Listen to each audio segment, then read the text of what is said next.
മഞ്ചേശ്വരം കുഞ്ചത്തൂരിലെ കണ്ണഞ്ചിപ്പിക്കുന്ന ഈന്തപ്പഴങ്ങളുടെ കാഴ്ച കണ്ണിന് കുളിരേകുന്നു. കുഞ്ചത്തൂരിലെ പ്രമുഖ വ്യവസായിയും പ്രവാസിയുമായ സനാ സലീമിന്റെ വീട്ടുവളപ്പിലാണ് അപൂർവങ്ങളായ കനികൾ വിളഞ്ഞു നിൽക്കുന്നത്. This news sponsored by speciality hospital, കൊടിയൽമയിൽ, മംഗളൂർ. ബദാം മാങ്ങ, മല്ലിക മാങ്ങ, കാളപ്പാടി മാങ്ങ, കെനിയൻ മാങ്ങ തുടങ്ങി വ്യത്യസ്തങ്ങളായ മാങ്ങകളാണ് സനാ സലീമിന്റെ ഈ തോട്ടത്തിലുള്ളത്. ഇതിൽ തന്നെ വിദേശികളും സ്വദേശികളുമുണ്ട്. ഇതുകൂടാതെ വിവിധ തരത്തിലുള്ള ചാമ്പ, മൾബറി, മിറാക്കിൾ ഫ്രൂട്ട് എന്നിവയുമുണ്ട്. കൂടാതെ പ്രത്യേകമായുള്ളത് 5ഓളം ഈന്തപ്പനകളാണ്. ഇവ നിറയെ ഈന്തപ്പഴങ്ങൾ കായ്ച്ചു നിൽക്കുന്നത് കൗതുകവും ഒപ്പം കണ്ണിന് കുളിർമയും നൽകുന്ന കാഴ്ചയാണ്.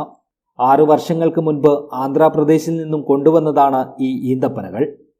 പലരും ഈന്തപ്പനകൾ നമ്മുടെ നാട്ടിൽ വളരില്ലെന്ന് പറഞ്ഞിരുന്നെങ്കിലും അന്ന് ഒരു പ്രതീക്ഷയോടെ തന്നെയായിരുന്നു സനാ സലീം ഈന്തപ്പനകൾ നട്ടത്. എന്നാൽ 6 വർഷങ്ങൾക്ക് ശേഷം നിറയെ വിളഞ്ഞു നിൽക്കുന്ന ഈന്തപ്പനകൾ പ്രവാസിയായ സലീമിന് പല പ്രതീക്ഷകളും നൽകുന്നതാണ്. ഈത്തപ്പഴം നമ്മൾ നാട്ടിൽ കായ്ക്കുന്നില്ല എന്നാണ് എല്ലാവരും ഈ വിഷയം. പക്ഷേ നല്ലതായിട്ട് ട്രീറ്റ്മെൻ്റ് ആക്കിയാൽ കായ്ക്കുന്നു. ഇപ്പം എനിക്ക് 12 ചെടിയുണ്ട്. അതിൽ 5 കായ്ച്ചു. 2 നന്നായി കായ്ച്ചു. ഗൾഫിൽ കായ്ക്കുന്ന ശൈലി തന്നെ നന്നായി കായ്ച്ചു.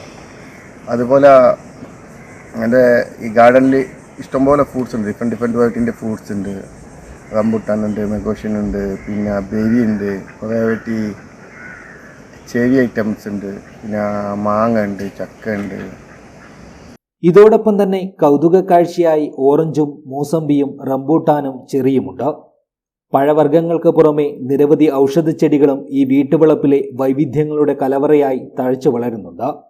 തോട്ടത്തിന്റെ പരിപാലനത്തിന് തൊഴിലാളികളും വീട്ടുകാരുമുണ്ടെങ്കിലും പ്രവാസ ലോകത്തിന്റെ തിരക്ക് പിടിച്ച ജീവിതത്തിൽ നിന്നും സനാ സലീം ഇടയ്ക്കിടെ ഓടിയെത്തുന്നത് തന്റെ ഇഷ്ടവിനോദമായ പച്ചപ്പിനെ പരിപാലിക്കുന്നതിന് വേണ്ടിയാണ്. നമുക്ക് ഫ്രൂട്ട്സ് തൈയെല്ലാം നട്ടാൽ പിന്നെ അതിലേക്ക് വളമായിട്ട് കൂടുതലായിട്ട് നമ്മണ്ടല്ലേ പക്ഷിവർഗ്ഗമെല്ലാം ഒന്ന് ഇതാക്കിയാൽ ഒന്ന് ടർക്കി, ബത്ത്, പിന്നെ ഗിനി, കോഴി പോലത്തെ അതിൻ്റെ കാസ്റ്റെല്ലാം നല്ല ഈട്ടായിട്ട് നമുക്ക് മാറുന്നുണ്ട്.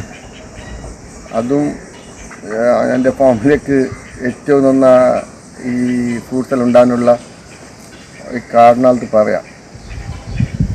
അതുപോലെ തോട്ടം ഇതെല്ലാം കാണുമ്പോൾ രാവിലെ ഒന്ന് പോയി ഇതെല്ലാം കണ്ട് പിന്നെ അതൊന്ന് കഴിക്കുന്നതെല്ലാം ഏറ്റവും മനസ്സിക്ക് സമാധാനം കിട്ടുന്നുണ്ട്. ജൈവവളം മാത്രം ഉപയോഗിച്ച് സ്വന്തം കൃഷിരീതിയിലൂടെയാണ് ഓരോ വിളകളെയും പരിപാലിച്ച് വളർത്തിയെടുത്തത്. അതുകൊണ്ട് തന്നെ സ്വന്തം ആവശ്യങ്ങൾക്കുപരി വീട്ടിലെത്തുന്ന അതിഥികൾക്കും യഥേഷ്ടം നൽകാനുള്ള മധുരക്കനികൾ സലീമിന്റെ തോട്ടത്തിലുണ്ട്.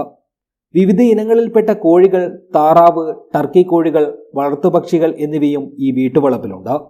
കാർഷിക മേഖലയിലേക്ക് ഇറങ്ങാൻ ആഗ്രഹിക്കുന്ന പുതുതലമുറയ്ക്ക് ഒരു പാഠപുസ്തകമായ ഇദ്ദേഹത്തിന്റെ കാർഷിക ചര്യകൾ മറ്റുള്ളവർക്ക് മാതൃക കൂടിയാണ്. News bureau, Uppala.